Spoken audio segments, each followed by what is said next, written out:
चलो बहुत बढ़िया। रिकॉर्डिंग स्टार्ट हो चुकी है और हम पढ़ रहे थे हिंदी साहित्य का इतिहास आचार्य रामचंद्र शुक्ल जी वाली पुस्तक से।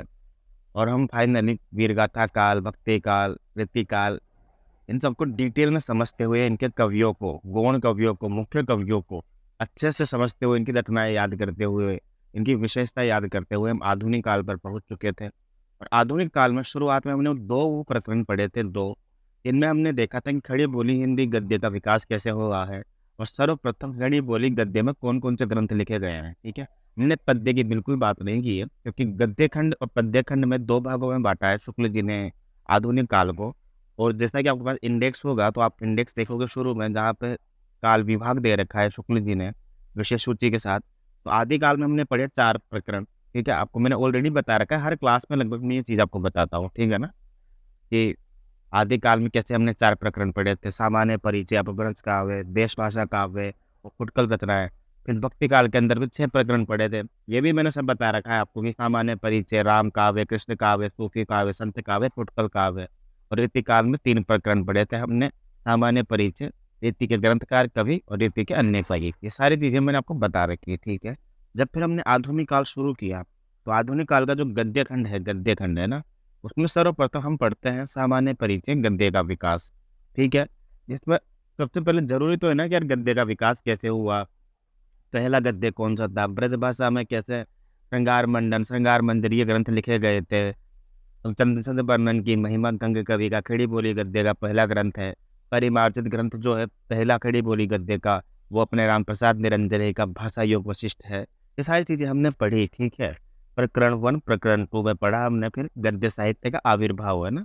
तो ये टॉपिक थोड़ा सा मुझे लगता है आपको बोरिंग लगा होगा कि किस प्रकार से गद्य साहित्य का आविर्भाव हुआ है, क्योंकि गद्य साहित्य का आविर्भाव से ज़्यादा इम्पोर्टेंट है। आपको इतनी बढ़िया नई चीज़ इस टॉपिक में सीखने को मिली होगी कि हिंदी साहित्य के साथ साथ खड़ी बोली ने कितना स्ट्रगल किया है, तब जाकर खड़ी बोली हिंदी की स्थापना हो पाई है। क्योंकि हमारे पास पहले ब्रजभाषा अवधि की उतनी ज़्यादा द्वंद्व नहीं था हमारे पास, जितना हमारे सामने आधुनिक काल में उर्दू को लेकर, हिंदी को लेकर द्वंद्व पैदा हुआ। इस समय तक अंग्रेजों की सरकार थी, मध्यस्थता अंग्रेज कर रहे थे, और एक तरफ थे वो जनता जो उर्दू बोलती थी, और एक तरफ थी वो जनता जो हिंदी को अपनी भाषा मानती थी। तब उस द्वंद्व के बीच में कैसे खड़ी बोली हिंदी को प्रतिष्ठा मिली, कैसे उसको स्थापित किया गया, इस सारे द्वंद्व को हमने पढ़ा था प्रकरण संख्या 2 में, गद्य साहित्य का आविर्भाव। तो ये 2 प्रकरण हमने आधुनिक काल गद्य खंड में पढ़े थे, जो कि आधुनिक काल के पूर्व की गद्य की अवस्था है। अब आधुनिक काल समय आते ही आपके दिमाग में आ जाता है भारत हिंदू युग, द्विवेदी युग। ठीक है, पर ये बहुत लेट शुरू होती है सब चीज़ें। ठीक है ना, ओमनी जो भी चर्चा होगी हम लास्ट में करेंगे, है ना। अभी क्या क्लास में रिकॉर्डिंग स्टार्ट हो रखी है, तो ये सब चीज़ें हमने पढ़ी कि किस प्रकार से गद्य की पूर्व अवस्था क्या थी। ठीक है, उसके बाद आज हम जो पढ़ेंगे वो पढ़ेंगे आधुनिक गद्य साहित्य परंपरा का प्रवर्तन। जो देखो आपको सामने स्क्रीन पर दिख रहा होगा, आधुनिक गद्य साहित्य परंपरा का प्रवर्तन, प्रथम उत्थान। ठीक है, ये प्रकरण संख्या 1 भी कह सकते हैं इसको, या फिर हम कह सकते हैं प्रकरण तीसरा भी। पर प्रकरण 1 अलग से दे रखा है इसका शुक्ल जी की बुक में। ठीक है, जहाँ पर अब हम पढ़ेंगे किस प्रकार से कि भारतेंदु युग को पढ़ेंगे, हम भारतेंदु युग के कवियों को पढ़ेंगे। ठीक है, तो सारी चीज़ें हमको यहाँ मिलेगा। पहला तो सामान्य परिचय पढ़ेंगे हम, जहाँ पृष्ठभूमि बनाई जाएगी। फिर हम पढ़ेंगे फिर भारतेंदु युग के कवियों को। ठीक है, उसके बाद फिर आगे हम जब द्वितीय उत्तान पढ़ेंगे पढ़ेंगे तब वहाँ पर हम पढ़ेंगे कि, चलो वो जब पढ़ेंगे तब बता दूंगा हम क्या क्या पढ़ेंगे। ठीक है, इसके बाद हम शुरू करते हैं। ठीक है, आधुनिक गद्य साहित्य परंपरा का प्रवर्तन और प्रथम उत्थान। ठीक है, संवत 1925 से लेके 1950 तक।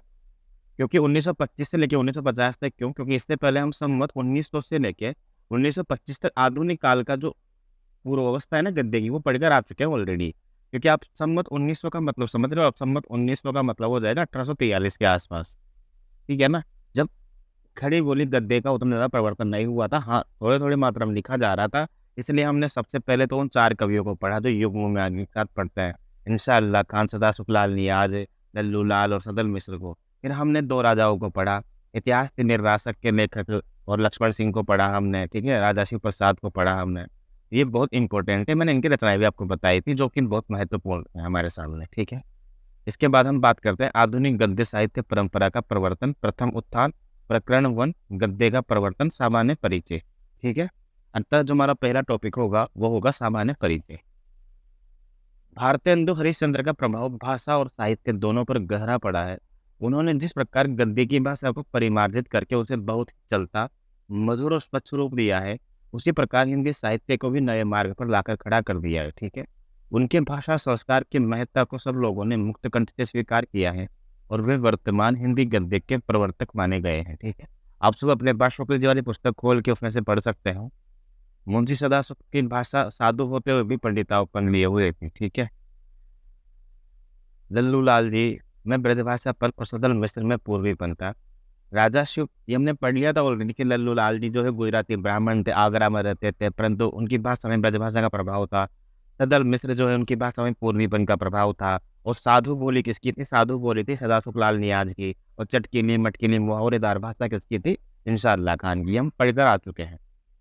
राजा शिव प्रसाद सितारे हिंद ने हिंदी के लिए बहुत ज़्यादा योगदान दिया, पर वो उर्दूपन शब्दों तक ही अपने परिमित न था, वाक्य विन्यास तक में घुस आता है ना, मतलब कहीं न कहीं उन्होंने उर्दू को धीरे-धीरे अपनाना शुरू कर दिया था।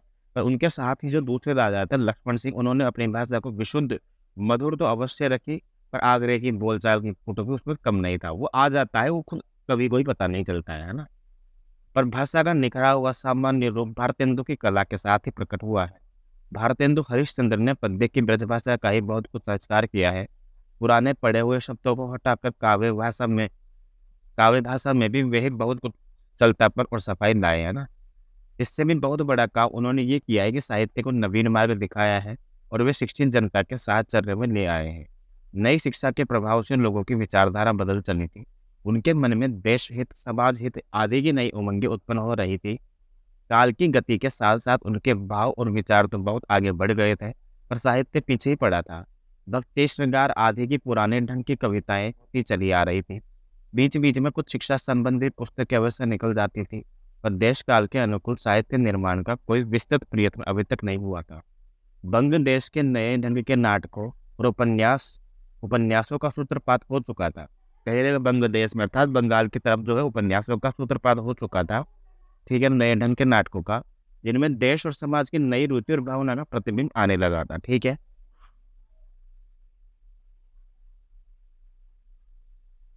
और हिंदी साहित्य पुराने रास्ते पर ही पड़ा था, ठीक है ना। भारतीय इन दोनों साहित्य को दूसरी ओर मरोड़कर अपने जीवन के साथ फिर से लगा दिया है। वही वाली बात है जिसमें जीवन के उद्देश्य की पूर्ति होती हो, समाज के उद्देश्य की पूर्ति होती हो, वही साहित्य सहित वाला साहित्य कहलाता है। इस प्रकार हमारे जीवन और साहित्य के बीच जो विच्छेद पड़ा रहा था, उसे उन्होंने दूर किया था। हमारे साहित्य को नए-नए विषयों पे प्रवृत्त करने वाले हरिश्चंद्र ही थे। देखिए बहुत इम्पोर्टेंट है, सब बातें आपको याद है, जो एग्ज़ाम पर्पज़ से इम्पोर्टेंट होगी मैं आपको बता दूँगा। आप बस सुनो, आनंद लो, समझो चीज़ों को, है ना? उर्दू के कारण अब तक हिंदी गद्य की भाषा का स्वरूप ही झंझट में पड़ा हुआ था उर्दू के कारण। राजा शिव प्रसाद सितारे हिंद, राजा लक्ष्मण सिंह ने जो कुछ लिखा था, वो एक प्रकार से प्रस्ताव के रूप में था। जब भारतेंदु जी अपने मंजी हुई प्रस्कृत भाषा सामने लेकर आए, तब हिंदी बोलने वाली जनता को गद्य के लिए खड़ी बोली का प्रकृत साहित्यिक रूप मिल गया और भाषा के स्वरूप का प्रश्न ही नहीं रह गया। मतलब मुझे चाहिए ही नहीं ना कि आप सिलेबस में हिंदी भाषा रखो, आप मेरी भाषा पढ़ो। मैं पास खुद की पत्रिका है, मेरे पास खुद का साहित्य, मैं खड़ी बोली गद्य में लिखूँगा और खुद उसका प्रचार-प्रसार करूँगा। मुझे नहीं चाहिए कि कोई इसको स्टाम्प मानकर इसको राजकीय भाषा या मतलब एक प्रकार से घोषित तौर से खड़ी बोली हिंदी को समर्थन मिले, मुझे नहीं चाहिए। मैं तो बस अपनी मर्ज़ी से लिखूँगा और अपनी मर्ज़ी से लिखने में तो आप मुझे रोक नहीं सकते ना, नहीं रोक सकते। तो बस उन्होंने वही किया। हिंदी बोलने वाली जनता के लिए गद्दी खड़ी बोली का प्रकृत साहित्यिक रूप मिल गया और भाषा के स्वरूप का प्रश्न ही नहीं रह गया। प्रस्ताव काल समाप्त हुआ और भाषा का स्वरूप स्थिर हो गया। भाषा का स्वरूप स्थिर हो जाने पर, ठीक है, कुल मिला के बात ये है कि जो हम बात पढ़ रहे हैं ना, खड़ी बोली हिंदी का जो कहीं न कहीं द्वंद जो है वो यहाँ पे खत्म हो गया था। सिर्फ़ पद्य को लेकर द्वंद था। पद्य में जो था यहाँ पे ब्रजभाषा का और खड़ी बोली का द्वंद चल रहा था। लेकिन गद्य के लिए तो खड़ी बोली हिंदी आ चुकी थी ना। हाँ, वो बात अलग है कि परिमार्जित शुद्ध खड़ी बोली हिंदी का प्रयोग हम द्विवेदी युग में करते हैं। परंतु खड़ी बोली हिंदी का प्रचार-प्रसार और खड़ी बोली हिंदी में गद्य लिखना जो है भारतेंदु युग में आरंभ हो चुका था, खुशी-खुशी, बिना किसी दबाव के साथ। ठीक बा? ठीक बा।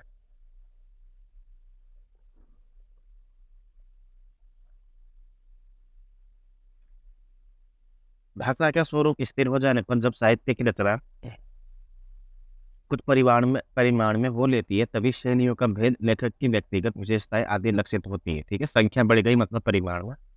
भारतेंदु के प्रभाव से उनके अल्प जीवन काल के बीच ही लेखकों का एक खासा बंडल तैयार हो गया, जिसके भीतर पंडित प्रताप नारायण मिश्र, उपाध्याय बद्री नारायण चौधरी, ठाकुर जगमोहन सिंह, पंडित बालकृष्ण भट्ट मुख्य रूप से गिने जा सकते हैं। इन लेखकों की शैली में व्यक्तिगत भिन्नता स्पष्ट लक्षित हुई। भारतेंदु में भी स्पष्ट लक्षित हुई। भारतेंदु में ही हम दो प्रकार की शैलियों का व्यवहार पाते हैं। उनकी भावावेश की शैली दूसरी है, तथ्य निरूपण की दूसरी। भावावेश के कथनों में वाक्य प्राय बहुत छोटे छोटे होते हैं और पदावली सरस और बोलचाल की होती है, जिसमें बहुत प्रचलित और अरबी फारसी के शब्द भी कभी कभी पर बहुत कम आ जाते हैं। जहाँ किसी ऐसी प्रकृतिस्थ भाव की व्यंजना होती है तो चिंतन का अवकाश ही बीच बीच में छोड़ जाती है। वहाँ की भाषा बहुत कुछ अधिक साधु और गंभीर होती है। वाक्य भी बहुत कुछ लंबे होते हैं, पर उनका अन्वय जटिल नहीं होता है। तथ्य निरूपण या सिद्धांत कथन के भीतर संस्कृत शब्दों का कुछ अधिक मेल दिखाई पड़ता है। एक बात विशेष रूप से ध्यान देने की है कि वस्तु वर्णन या दृश्य वर्णन में विषय अनुकूल, मधुर या कठोर वर्ण वाले शब्दों, संस्कृत शब्दों की योजनाओं की जो प्राय समस्त और सानुप्रास होती है, चाल से चली आई है। भारतेंदु में ये प्रवृत्ति का सामान्य नहीं पाते। भारतेंदु में जो ये प्रवृत्ति सामान्यतः नहीं पाते हैं। पंडित प्रताप नारायण मिश्र की प्रकृति विनोदशील थी। देखो, इसके ऊपर जो बात कही गई है वो यही है, कुछ ऐसे कवि थे जो वस्तु वर्णन, दृश्य वर्णन करते हुए कहीं ना कहीं विषय के अनुकूल कभी कभी संस्कृत शब्दों की योजना को लेकर आते थे वो, ठीक है ना। लेकिन भारतेंदु जो है ना इस प्रकृति प्रवृत्ति से दूर रहे हैं। उसका पहला कारण यह है कि उन्होंने जो साहित्य लिखा है वो जनता के हित में साहित्य लिखा है। तो जनता के हित का जो साहित्य होता है, जो समाज के हित का साहित्य होता है, उसको आप उसी भाषा में रखने का प्रयास करते हैं जिस भाषा में जनता को ये चीज समझ में आएगी, है कि नहीं। अब संस्कृत बना के उनको पंडित तो बनाना नहीं हमको, है ना। पंडित प्रताप नारायण मिश्र की प्रकृति विनोदशील थी, अतः उनकी भाषा बहुत ज्यादा स्वच्छंद और गति से प्रचार की चपलता और भावभंगिमा लिए चलती है। और हमको पता है पंडित प्रताप नारायण मिश्र वही है जिन्होंने भौ, नाक, दांत इस प्रकार के निबंध लिखे हैं। अतः हास्यात्मकता उनके खुद की कवियों, उनकी रचनाओं के नाम में दिखाई देती है हमको। तो वो खुद विनोदशील तो होंगे ही सही, है ना। हास्य विनोद की उमंग में वो कभी कभी मर्यादा का अतिक्रमण करके पूर्वी कहावतों और मुहावरों की बौछार भी छोड़ती चलती है। जब हम हास्य व्यंग्य की बात करते हैं तो कभी कभी जो सामान्य बोलचाल की जो भाषा होती है ना, अब उसमें जो विशेष शब्द होते हैं या विशेष जो कहावतें होती है, उनका प्रयोग करने से नहीं बच पाते हैं। और वैसे भी कहीं ना कहीं जो एक इंसान का जो संकुचित दिमाग है वो एक आउट ऑफ बॉक्स नहीं सोच पाता है। वो नहीं सोच पाता है कि संपूर्ण भारतवर्ष की भाषा ये नहीं है, है ना। उपाध्याय बद्री नारायण चौधरी, हम पढ़ते ही इनको, बद्री नारायण चौधरी प्रेमघन उपनाम से लिखते हैं। आनंद कादम्बरी इनकी पत्रिका है, बहुत इंपॉर्टेंट। इन लेखों में भी गद्य काव्य के पुराने ढंग की झलक, रंगीन इमारत की चमक धमक बहुत कुछ मिलती है। बहुत से वाक्यखंडों की लड़ियों से गथे हुए और उनके वाक्य अत्यंत लंबे होते थे, इतने लंबे कि उनका अन्वय कठिन होता था। पद विन्यास में तथा कहीं कहीं वाक्यों के बीच में विराम स्थलों पर भी अनुप्रास देखकर इंसा और लल्लूलाल का स्मरण हो जाता है। इस दृष्टि से देखें तो प्रेमगन में पुरानी परंपरा का निर्वाह अधिक दिखाई पड़ता है, ठीक है। अब बालकृष्ण भट्ट की बात करें अगर हम, तो इनकी भाषा अधिकतर वैसी ही थी जैसे खरी खरी सुनाने में काम में लाई जाती है। जिन लेखों में उनकी चिड़चिड़ाहट झलकती है वे विशेष मनोरंजक हो। नूतन और पुरातन का वो संघर्ष काल था। आप सबको भली बातें पता है कि ये शब्दावली क्यों प्रयोग की गई है, नूतन और पुरातन का, है ना।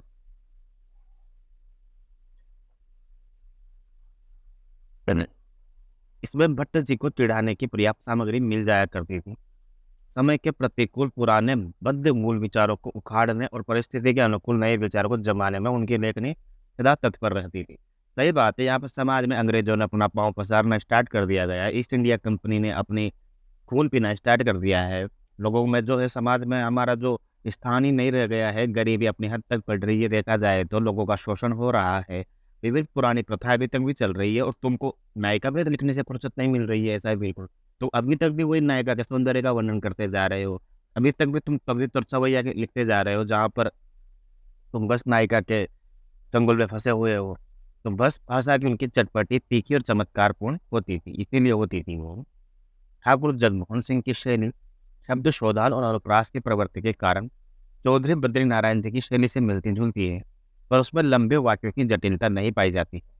इसके अतिरिक्त उनकी भाषा में जीवन की मधुर रंगस्थलियों का मार्मिक ढंग से हृदय में जमाने वाले प्यारे शब्दों का चयन अलग विशेषता रखता है। अब देखो अपन ने जगमोहन को पढ़ा, बद्रीनारायण चौधरी प्रेमचंद को पढ़ा, भट्ट को पढ़ा।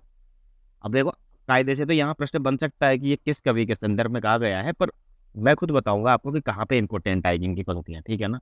अभी हम क्या है ना, कालखंड की विशेषता पढ़ रहे हैं। अभी प्रॉपर जब हम इनको पर्सनली पढ़ेंगे ना, तब वहाँ पे जो इनके संबंधित कथन बनेंगे ना, वो ज़्यादा महत्वपूर्ण रहेगा इनसे संबंधित, ठीक है, एग्जाम में पूछने के लिए।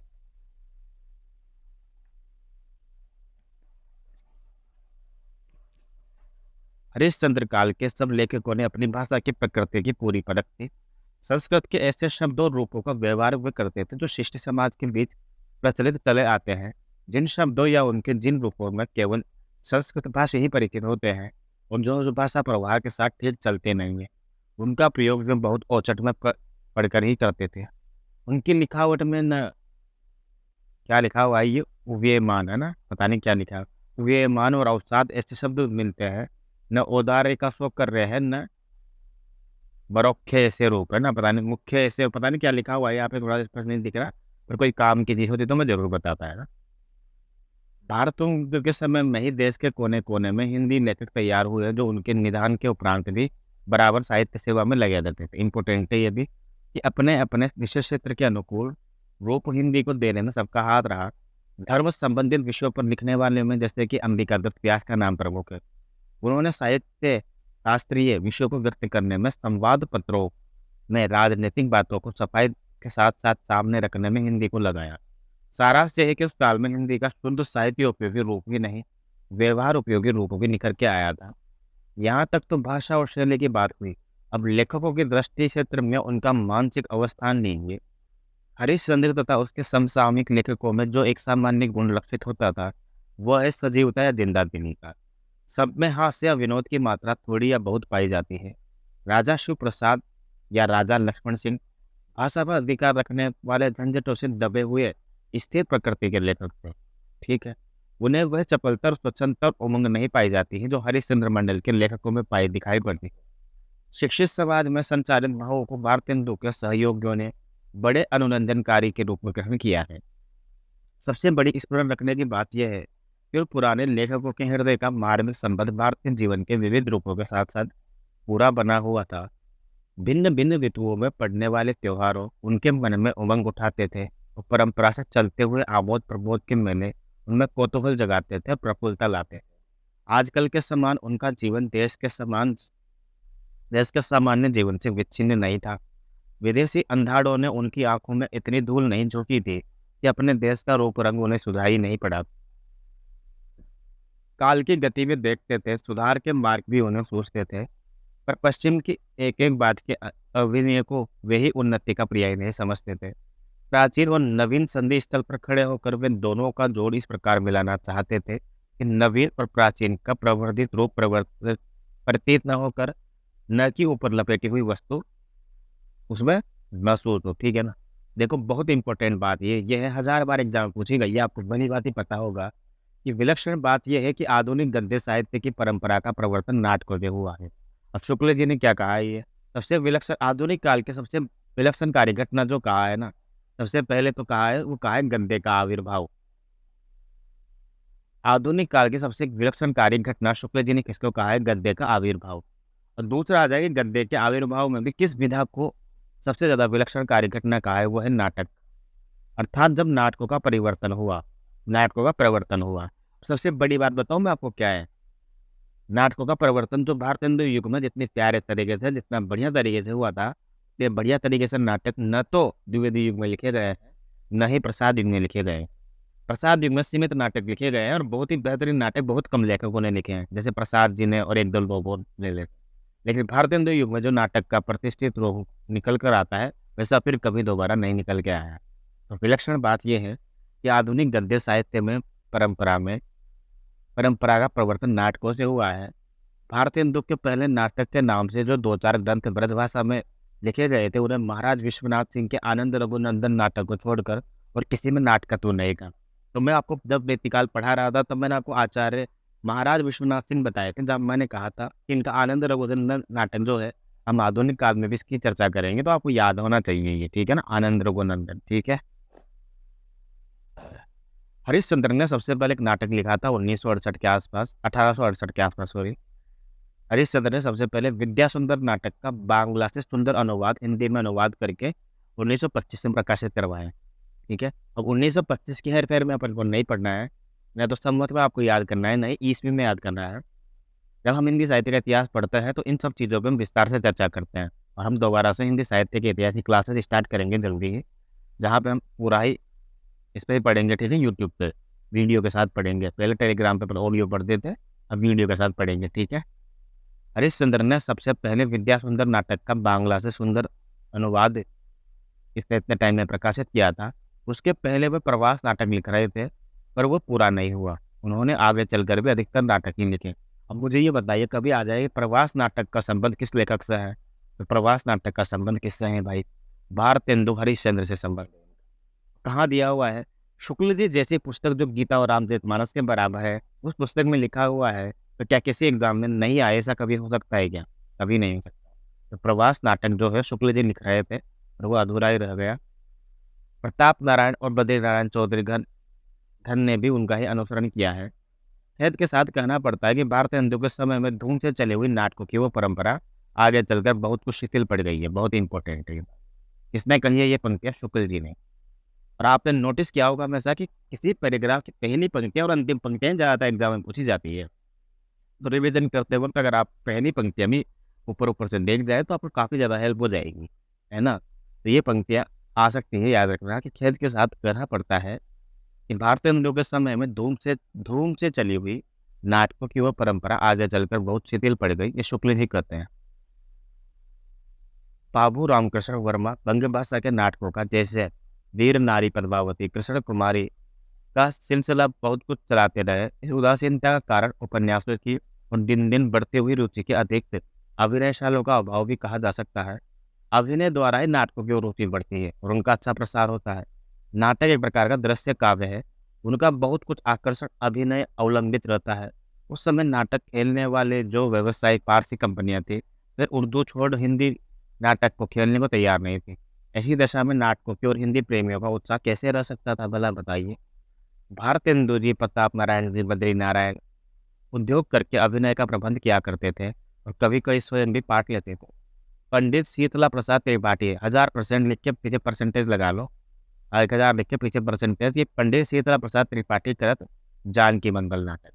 तो जानकी मंगल नाटक किसका है? ऑप्शन में भारतेंदु भी आएगा और आप भारतेंदु लगाओगे, लेकिन गलत हो जाएगा। जानकी मंगल नाटक है शीतला प्रसाद त्रिपाठी का, जिसमें खुद भारतेंदु जी ने भी अभिनय किया था, ये याद रखना। जानकी मंगल नाटक का जो धूमधाम से अभिनय हुआ था, उसमें भारतेंदु जी ने भी पार्ट लिया था, और वो अभिनय देखने काशी नरेश महाराज ईश्वरी प्रसाद नारायण सिंह भी पधारे थे, और इसका विवरण 8 मई 1868 के इंडियन मेल में प्रकाशित भी हुआ था। प्रताप नारायण मिश्र जी का अपने पिता से अभिनय के लिए मूछ मुंडाने की आज्ञा मांगना भी प्रसिद्ध है, ठीक है ना? वो भी शायद इसी नाटक की बात है, ठीक है ना? जानकी मंगल में ही उन्होंने रोल निभाया था प्रताप नारायण। कश्मीर कुसुम, ठीक है ना, और बादशाह दर्पण लिखकर इतिहास की पुस्तकों की ओर भी, जयदेव का जीवन व्रत लिखकर जीवन व्रत की पुस्तकों की ओर भी हरिश्चंद्र का ध्यान गया था। तो ये पूछा जाता है सीधा सीधा, कश्मीर कुसुम और बादशाह दर्पण किसकी रचना है? ये इतिहास प्रसिद्ध पुस्तकें हैं ये, पर ये हरिश्चंद्र की है, भारतेंदु हरिश्चंद्र की पुस्तकें हैं ये, ठीक है। उस समय इन विषयों लेखकों की और प्रवृत्ति नहीं दिखाई पड़ी। पुराण पुस्तक रचना के अतिरिक्त पत्रिकाओं में भी प्रकाशित अनेक प्रकार के फुटकर लेख और निबंध अनेक ऐसे विषयों पर मिलते हैं, जिसमें राजनीति, समाज दशा, देश छटा, ऋतु छटा, पर्व त्योहार, जीवन चरित्र, ऐतिहासिक प्रसंग, जगत और जीवन से संबंध रखने वाले सामान्य विषय, जैसे आत्मनिर्भरता, मनोयोग और कल्पना, लेखों और निबंधों की अनेक रूपता को देखते हुए उनका वर्गीकरण किया जा सके। समाज दशा और देश दशा संबंधित लेख कुछ विचारात्मक और अधिकांश भावनात्मक मिलेंगे। जीवन चरित्र और ऐतिहासिक प्रसंगों में भी इतिवृत्त के साथ साथ भाव व्यंजना भी घुमफिर पाई जाएगी। ऋतु छटा और पर्व त्योहार पर अलंकृत भाषा में वर्णनात्मक प्रबंध सामने आते हैं।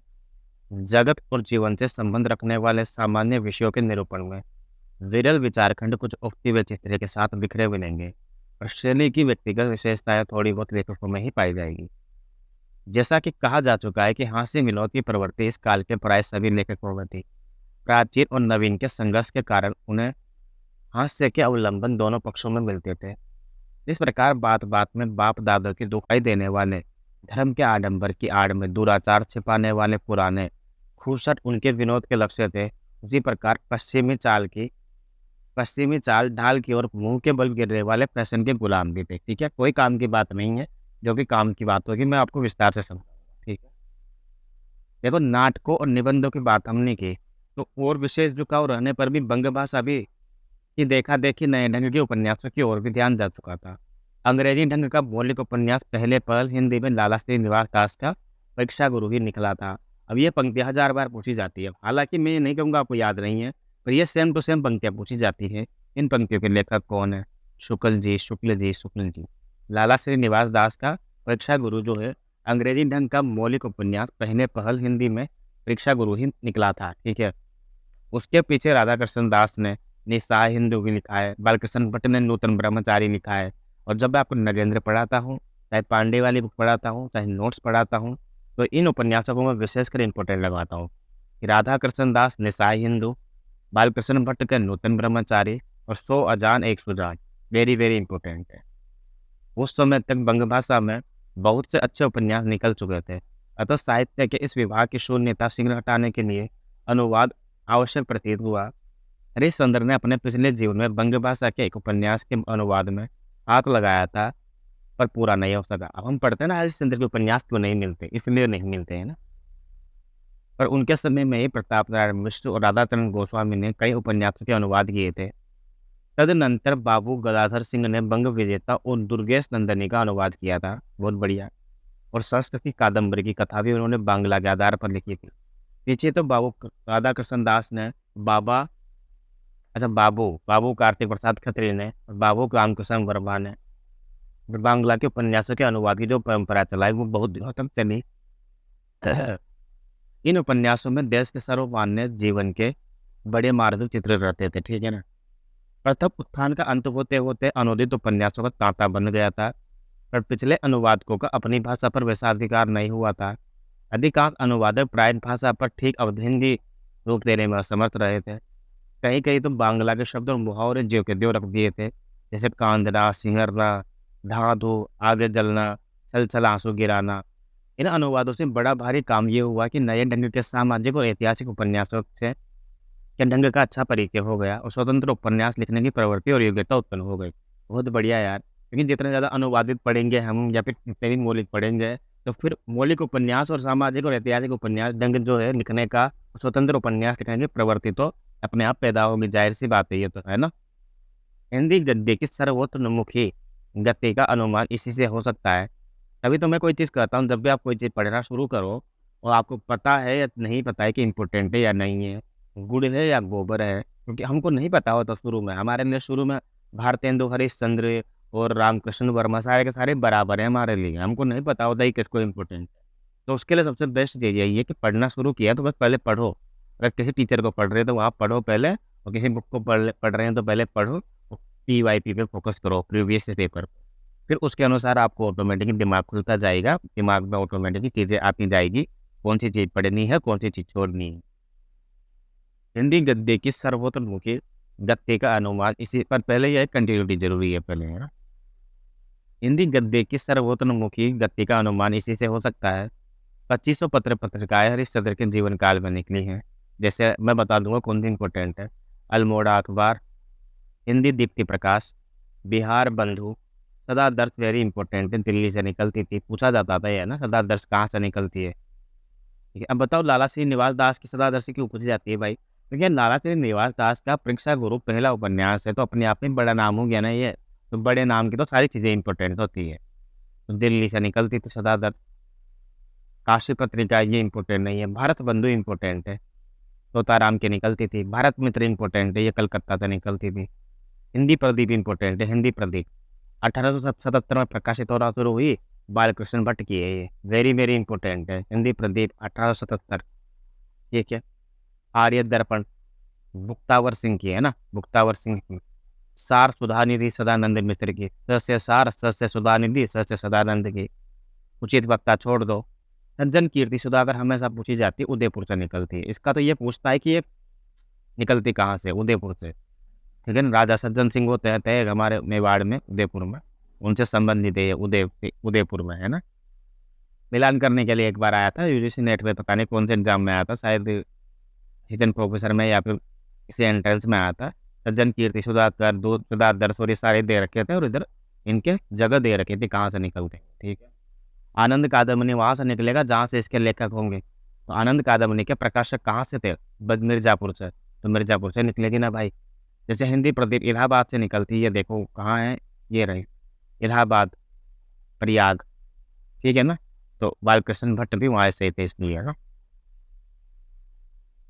और देश हिती से निकलती थी अजमेर से। दिनकर प्रकाश इंपॉर्टेंट नहीं है, धर्म दिवाकर नहीं है, और ठीक है धर्म दिवाकर, दिवा में खुद ऑटोमेटिक देवी लिखा हुआ है, धर्म दिवाकर देवी सहाय। ब्राह्मण 1000 लिख के पीछे परसेंटेज लगा लो, ठीक है। 1883 में निकलने वाले कानपुर की प्रसिद्ध पत्रिका है ये, प्रताप नारायण मिश्र की। जाहिर सी बात है, जो आदमी जहाँ का होगा वहाँ से निकलेगी। प्रताप नारायण मिश्र खुद कानपुर के थे, कानपुर से निकलेगी। हालांकि इनका संबंध और जगह से भी है, लेकिन कानपुर आके बस गए थे, है ना। शुभ चिंतक छोड़ दो, सदाचार मारतंड पहले दो, उतने इंपॉर्टेंट नहीं है, छोड़ो। हिंदुस्तान पत्रिका भी छोड़ दो, ये भी। पीयूष प्रभा वेरी इंपॉर्टेंट है, अंबिका दत्त व्यास की पीयूष प्रभा, ठीक है। भारतेंदु पत्रिका मैंने 1000 बार बताई थी आपको। भारतेंदु जो पत्रिका है वो भारतेंदु हरिश्चंद्र ने नहीं निकाली है, न ही भारतेंदु के जो फुफेरे भाई थे राधा कृष्ण दास, उन्होंने भी नहीं निकाली है। किसने निकाली है? भारतेंदु के बहुत ज़्यादा प्रशंसक है राधाचरण गोस्वामी, और गोस्वामी जैसे लोग हमको मिलते हैं भगवान की जगह में, अर्थात वृंदावन में। वृंदावन से निकाली इन्होंने भारतेंदु नाम की पत्रिका राधाचरण गोस्वामी ने। बहुत इंपॉर्टेंट भी, याद रखना ही पड़ेगा। अब ठीक है, 27 पत्रिकाएं पढ़ी हमने, 27 में से मैंने गिनती की 5-7 ही आपको इंपॉर्टेंट बताइए, और वो याद रखना ही है आपको, उसका कोई तोड़ नहीं है, वो याद होनी चाहिए, ठीक है ना।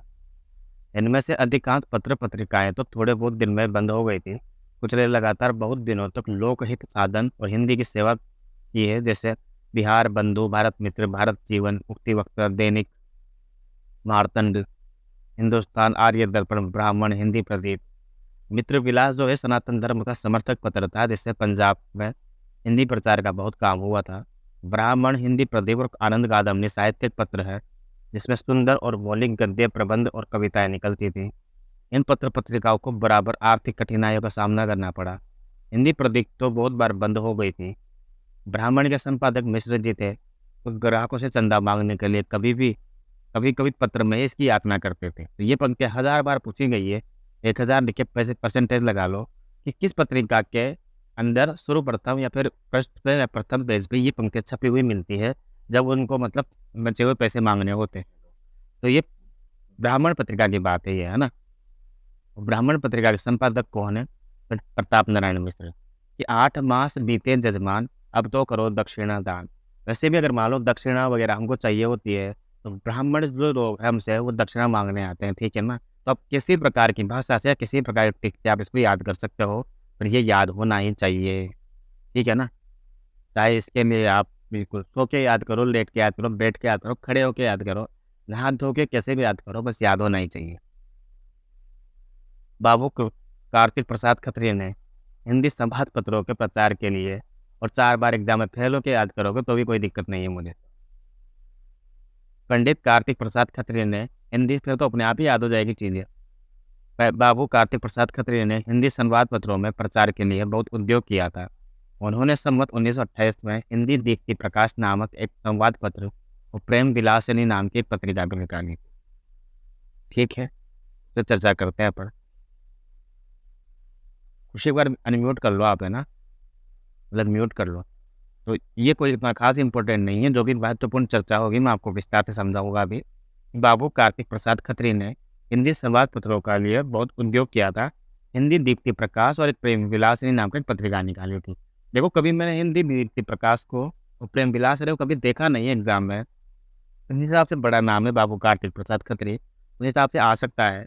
पर चूंकि इनका नाम रखने से पहले बहुत सारे नाम हैं जिनको दबाना पड़ेगा, जैसे भारतेंदु, प्रताप नारायण मिश्र, आनंद कादम्बनी के संपादक चौधरी प्रेमगन, हिंदी प्रदीप वाले। अब तो इनका प्रश्न बनना इतना ज़्यादा आसान नहीं है ना, तो इसलिए नहीं बनेगा, पर फिर भी नज़र में आप रखना है इस चीज़ को। सभी चीज़ें याद करने की नहीं होती है, कुछ चीज़ें आंखों से देखने की होती है बस, है ना। तो प्रेम विलासिनी और हिंदी दीप्ति प्रकाश जो है, ये किसकी पत्रिकाएं हो जाएगी? बाबू कार्तिक प्रसाद खत्री को। उस समय हिंदी समाज पत्र पढ़ने वाले थे ही नहीं। पाठक उत्पन्न करने के लिए बाबू कार्तिक प्रसाद खत्री ने बहुत दौड़ धूप किए। लोगों के घर जाकर वे पत्र सुना तक आते थे। इतना सब करने पर भी उनका पत्र थोड़े बहुत दिन चलकर ही बंद हो गया। संवत 1934 तक कोई अच्छा और स्थायी साप्ताहिक पत्र नहीं निकला था। अतः 1935 में दुर्गा प्रसाद मिश्र, छोटूलाल मिश्र, सदानंद, जगन्नाथ प्रसाद खन्ना के उद्योग कलकत्ता में भारत मित्र कमेटी बनी और भारत मित्र पर बड़ी धूमधाम से निकाला, जो बहुत दिनों तक हिंदी संवाद पत्रों में एक ऊंचा स्थान ग्रहण किए हुए था। ठीक है ना। प्रारंभ में जब कलकत्ता से, ये भारत मित्र वही है जिसमें शंभुनाथ के वो निकले थे, है ना, कौन सा, शिव शंभू के चिट्ठे। प्रारंभ काल में जब छोटूलाल मिश्र इसके संपादक बने थे, तब भारतेंदु कभी कभी इसमें लेख दिया करते थे, है ना। उसी अब ये बहुत इंपॉर्टेंट हो जाएगा कि निम्नलिखित में से किस पत्रिका में भारतेंदु के लेख छपते थे, तो भारत मित्र आपको याद होने चाहिए। ठीक है। उसी संवत में लाहौर से मित्र विलास नामक एक पत्र भी निकलता था, जो गोपीनाथ के उत्साह से निकला था। इसके पहले पंजाब में कोई हिंदी पत्र न था। ज्ञान प्रदायनी मैंने आपको बताया था, नवीन चंद्र जी का, वेरी वेरी इंपॉर्टेंट है ज्ञान प्रदायनी, बहुत ज़्यादा इंपॉर्टेंट है। ये पंजाब के आसपास निकलता था। ये नाम की एक पत्रिका में उर्दू हिंदी में बाबू नवीन चंद्र द्वारा निकलती थी, जिसमें शिक्षा और सुधार संबंधित लेख के अतिरिक्त ब्रह्मो मत की बातें कहा करती थी। ब्रह्म मत कौन सा होता है? राजा राम मोहन राय का जो ब्रह्म समाज है उसका मत है। ठीक है ना। उसके पीछे हिंदू बांधव नाम के निकला, उसमें भी हिंदी और उर्दू का सामंजस्य था। केवल हिंदी का एक भी पत्र न था। कवि वचन सुधा की मनोहर लेख शैली की भाषा पर मुग्धा होकर ही पंडित गोपीनाथ जी ने मित्र विलास निकाला था, जिसकी भाषा बहुत सुष्ठु और ओजस्वी थी। भारतेंदु के गोलापास पर बड़ी मार्मिक भाषा में इस पत्र ने शोक प्रकाश किया था और उनके नाम का संवत चलाने का आंदोलन उठाया था। बहुत बढ़िया और बहुत अच्छी बात भी है। बिल्कुल भारतेंदु संवत नहीं। इसके उपरांत संवत 1935 में पंडित दुर्गा प्रसाद मिश्र के संपादन में उचित वक्ता और पंडित सदानंद मिश्र के संपादक में सार सुधा निधि के ये दो पत्र कलकत्ता से निकले थे।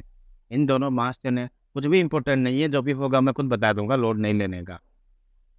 ये दोनों महाशयों ने बड़े समय पर हिंदी के बड़े अभाव की पूर्ति में योग दिया था। पीछे काला कांकर, ठीक है, काला काले कर हम पढ़ते हैं ना, काला कांकर के मनस्वी और देशभक्त, अच्छा जगह है ये काला कांकर, ओके ओके। देशभक्त और राजा रामपाल सिंह जी अपनी मातृभाषा की सेवा के लिए खड़े हुए और संवत 1940 में उन्होंने हिंदुस्तान नामक पत्र इंग्लैंड से निकाला। अब एक बार प्रश्न यह आया था कि युग में चयन करना था कि कौन सा पत्र कहाँ से निकलता है और कौन सा सही था। तो उसमें हिंदुस्तान की युग में काला कांकर भी दे रखा था। तो हिंदुस्तान जो पत्र है वो काला कांकर से नहीं निकलता है, बल्कि इंग्लैंड से निकलता है। काला कांकर से तो उसके संपादक है। ये भी शायद असिस्टेंट प्रोफेसर में आया था शायद, है ना, जिसमें हिंदी और अंग्रेजी दोनों रहती थी। भारतेंदु जी के गोलवाकवास के पीछे ये हिंदी दैनिक के रूप में निकला और बहुत दिनों तक चला। इनके संपादकों में मदन मोहन मालवीय भी थे, प्रताप नारायण जी भी थे, मुकुंद गुप्त भी थे, है ना। और बाबू बाल मुकुंद गुप्त कौन है? वही शिव शंभू के चिट्ठे वाले। ठीक है। अब वैसे शिव शंभू के चिट्ठे 1904 से लेकर 1907 तक प्रकाशित हुए थे। लेकिन शिव शंभू के चिट्ठे का जो प्रथम भाग था ना, जो उन लॉर्ड कर्जन के नाम जो भी मिलते हैं हमको, वो 1900 लेके 4 से लेके 1905 तक ही छपे थे हुए, इसलिए हमको उतना ही याद रखना है बस। कौन सी में? भारत मित्र में। बाबू हरिश्चंद्र के जीवन काल में ही, अर्थात मार्च सन 1884 में बाबू रामकृष्ण वर्मा ने काशी से भारतीय जीवन पत्र निकाला। इस पत्र का नामकरण भारतेंदु ने ही किया था। आधुनिक गद्य साहित्य का प्रवर्तन, प्रथम उत्थान, प्रकरण संख्या 2, गद्य साहित्य की परंपरा का प्रवर्तन। अर्थात हम पहले ऊपर जो भी चीजें थी पढ़कर आ चुके हैं। क्या पढ़कर आया मैं आपको बताता हूँ एक बार, रुको। तो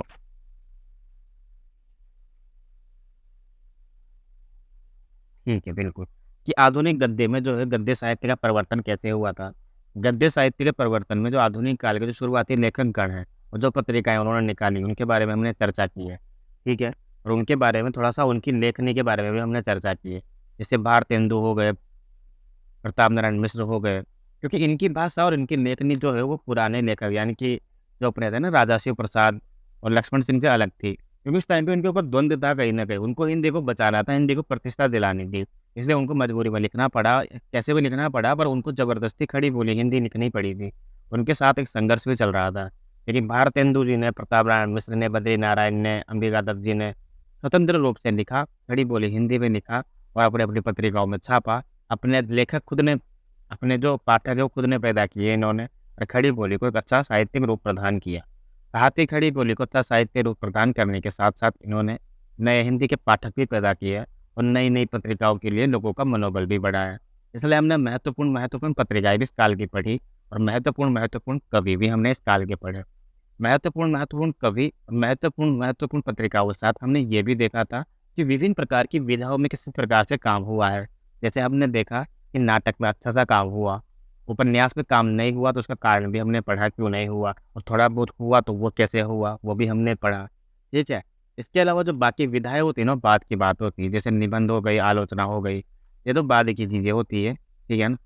इनको तो हम बाद में पढ़ेंगे।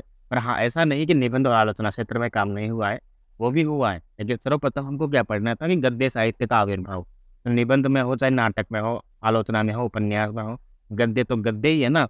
अतः गद्य साहित्य का आविर्भाव जो है हमको भारतेंदु हरीशचंद्र के समय में या फिर इस टाइम पे हमको देखने को मिल गया मोटा-मोटा। ठीक है?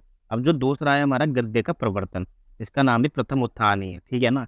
इसमें हम पढ़ेंगे भारतेंदु हरीशचंद्र, उनकी जो यात्राएँ वगैरह हैं, उनके जो अनुवाद नाटक कौन-कौन से हैं।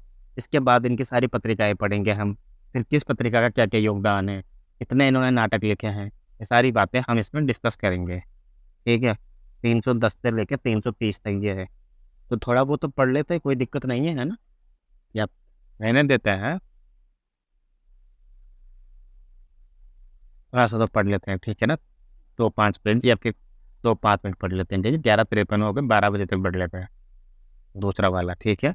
अब हम पढ़ेंगे आधुनिक गद्य साहित्य परंपरा का प्रवर्तन, प्रथम उत्थान, ठीक है? कैसे हुआ? अलग-अलग जो उत्थान होते हैं ना उसमें, जिस हिसाब, तो भारतेंदु हरीशचंद्र, इनका जन्म काशी के एक संपन्न, बिल्कुल कोई दिक्कत वाली बात नहीं है, कोई कहने की आवश्यकता नहीं कि गरीब ब्राह्मण परिवार में पैदा हुआ था, नहीं।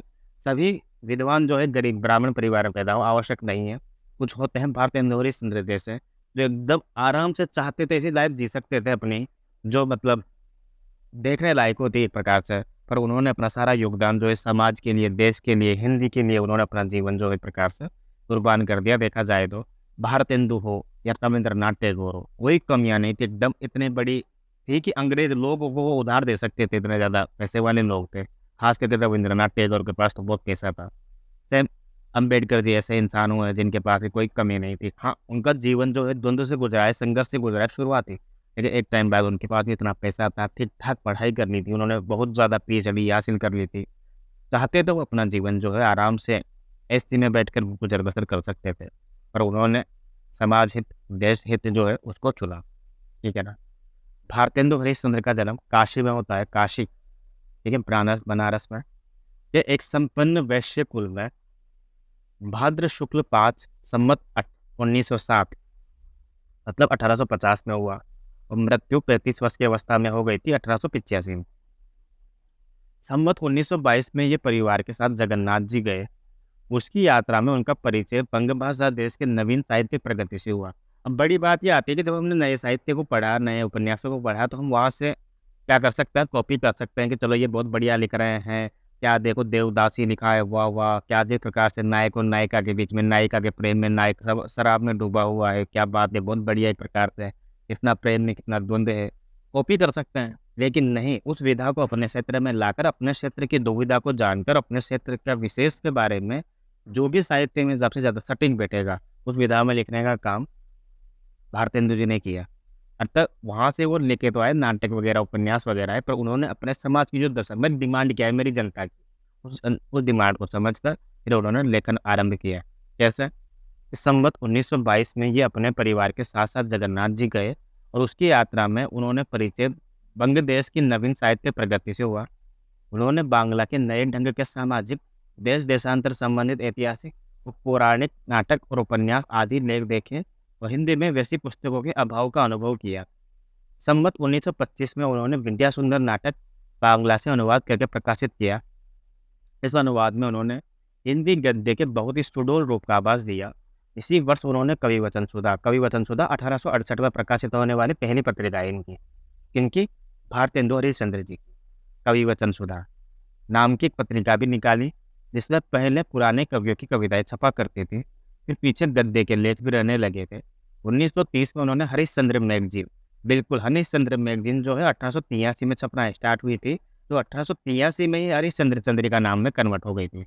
हरिश्चंद्र मैगजीन भी भारतेंदु की है, और 8 संख्याओं के उपरांत देखो ये 8 अंक छपने के बाद हरिश्चंद्र चंद्रिका उसी साल 1883 में ही हरिश्चंद्र चंद्रिका उसका नाम कर दिया था। कवि वचन सुधा पढ़ ली, हरिश्चंद्र मैगजीन पढ़ ली, हरिश्चंद्र चंद्रिका पढ़ ली। हिंदी गद्य का ठीक परिष्कृत रूप पहले पहल इसी चंद्रिका में प्रकट हुआ है। अब ये बहुत बहुत हजार लिख के परसेंटेज लगा लो, इंपॉर्टेंट बात है ये कि हिंदी गद्य का ठीक और परिष्कृत रूप सबसे पहले किस पत्रिका में प्रकट होता है, या भारतेंदु की किस पत्रिका में हमको मिलता है। तो हमको ये तो पता ही कवि वचन सुधा भी है, बाल बोधनी भी है, हरिश्चंद्र मैगजीन भी है, और हरिश्चंद्र चंद्रिका में जो है पहली बार हिंदी गद्य का ठीक परिष्कृत रूप हमको देखने को मिलता है। ठीक है ना, वेरी वेरी इंपॉर्टेंट है, याद रखना यार, है ना। जिस प्यारी हिंदी को देश ने अपनी विभूति समझा है, जिसको जनता ने उत्कंठा पूर्वक दौड़कर अपनाया है, उनका दर्शन इसी पत्रिका में होता है। अब आप भावुक होकर हिंदी प्रदीप, ब्राह्मण इनको मत लगा देना, कवि वचन सुधा, भारतेंदु पत्रिका, हो सकता है भारतेंदु पत्रिका भी ऑप्शन में रहे, है ना। भारतेंदु ने नई सुधारी हुई हिंदी का उदय इसी समय माना है। उन्होंने कालचक्र नाम की डायरी भी लिखी थी, है ना। कालचक्र नाम से अपनी पुस्तक में नोट किया था, हिंदी नए चाल में ढली सन 1873 में। वेरी वेरी इंपॉर्टेंट है, ठीक है ना। तो ये किसने लिखा था कि भारतेंदु हरिश्चंद्र ने कालचक्र नामक डायरी में कब लिखा था कि हिंदी नए चाल में ढली 1873 में। देखो बहुत ही महत्वपूर्ण बातें हम अभी पढ़ रहे हैं, तो मुझे लगता है आज के लिए इतना ही काफ़ी है, क्योंकि काफ़ी सारी बहुत अच्छी बातें जो एग्जाम पर्पज से भी बहुत इंपॉर्टेंट है ना। तो वो अपन कल से पढ़ना स्टार्ट करेंगे बिल्कुल, और कोशिश करेंगे कि जो चीज़ें आज हमने पढ़ी है जो लास्ट में, इसको हम रिवाइज़ करवा दूँगा मैं, कोई दिक्कत नहीं है, मुझे याद दिला देना। और बस आज के लिए इतना ही है। समझ में आया हो, कुछ डाउट हो तो कमेंट ज़रूर कर देना, यानी शेयर ज़रूर कर देना, और तो ठीक है, रिकॉर्डिंग बंद कर देता हूँ।